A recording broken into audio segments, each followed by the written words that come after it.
OpenAI has a little something called ChatGPT that has been quite big recently. Everybody has heard about it. You can basically give it a text prompt and it'll do whatever you want in the form of text. You can write your 10-page paper on William Wallace for your history class. You can make a breakup text. I mean, you can do everything. Everything in the form of writing. But you see, OpenAI, they have kind of gone beyond the realm of text output only. And now they have something called Sora. Now, I don't know why it's called Sora. I don't know if they're just like big Kingdom Hearts fans, but this is something that takes it a step further. You can give it a text prompt and it will give you a photo or a video. I've seen it on TikTok like a bunch in the past couple weeks. For some reason, my algorithm thinks I keep wanting to see Stephen Hawking WWE videos. I'm literally not kidding. I swear to God, there are like hundreds of these that people have made. Videos, by the way, you're seeing pictures. That this is actually videos. You can imagine how interesting they are. But you'll notice right here the watermark, the Sora watermark. Basically, every time you see this up here, you know that it's AI. It's not actually real. Stephen Hawking did not actually fight in WWE. But even with the watermark, there is issues with copyright infringement that a lot of companies do have, really, when it comes to anything with AI. I mean, text was one thing, but now that we got actually pictures and videos that could be mistaken for the real thing, companies that have IPs or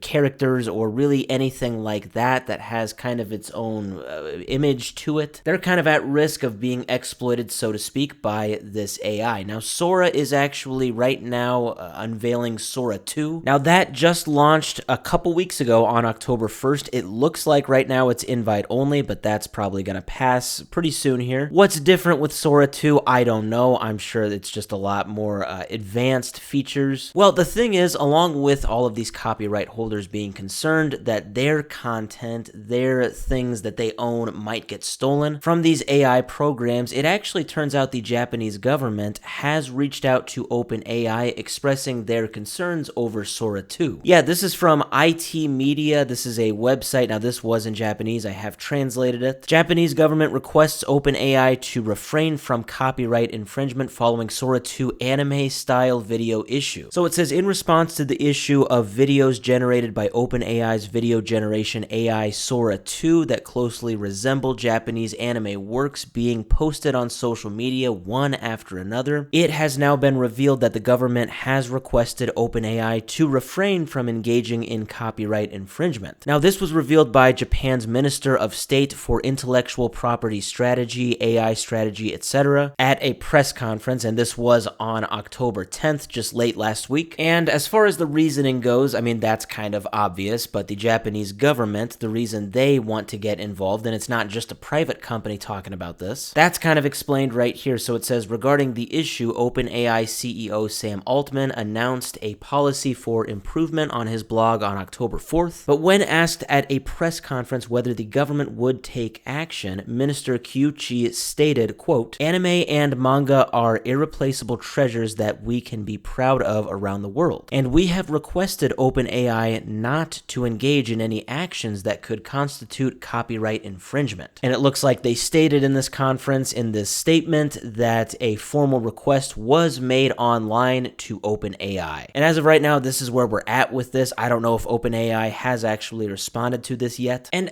out of curiosity just now, I was doing a little tinkering around with both ChatGPT and Sora. I was entering a few text prompts, because believe it or not, ChatGPT, they can also generate pictures, so I don't really know what the difference is between ChatGPT and Sora as far as how they generate images. But what's interesting is that I asked ChatGPT if it could generate me an image that basically involved an IP. It said specifically that it cannot do that. It was very strict about that. It even said like it didn't want to use any celebrities, like any photos of celebrities at all, because that could be like stealing their content or their image or something. So we could only generate images based on like general stuff, give me a picture of, I don't know, a caveman at a park or something. Pretty much basic stuff like that. Whereas when I went on Sora and I just made a quick account and I entered a text prompt, that didn't really matter. And God, I wish I wish I could show you this photo. I probably could, but I'm gonna be safe and not do it because of the obvious. I don't want any kind of copyright infringement issues with my YouTube channel or anything. But basically, I asked it to give me an animated photo of Dwayne "The Rock" Johnson and Jimmy Neutron playing together, and there's some other stuff too, like aliens invading the world and stuff. And it gave me that. It gave me exactly that. It was actually pretty accurate. My point being, it's kind of interesting that even though both are owned by OpenAI, they kind of do seem to have a different way that they operate in terms of image and video generation. Sora does not seem to be as restricted on the use of IPs in their images, in their image generation, or at least that's just from my experience. But now the actual literal government of Japan has apparently now reached out formally to OpenAI to request that they stop doing this, and we will see if OpenAI responds.